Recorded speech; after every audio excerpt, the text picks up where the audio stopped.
అవును, వాళ్ళిద్దరూ ఒకటయ్యారు. వినడానికి ఇదేదో సినిమా టైటిల్ అనిపిస్తోందా?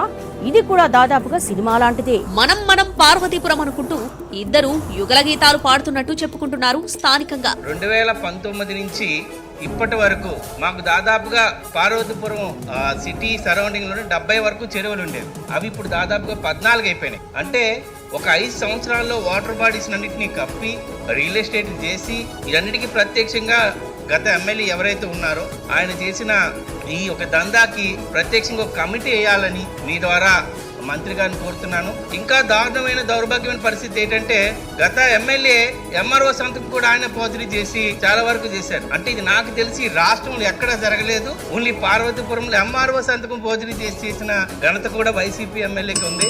పార్వతీపురం మన్యం జిల్లాలో ఒక ఈ ల్యాండ్ పై జరిగిన ఈ చెరువులపై జరిగిన ప్రత్యక్షమైన కమిటీ ఒక ఆర్డీఓ గారిని వేస్తారు, ఎవరిని వేస్తారు అనేది మీ ద్వారా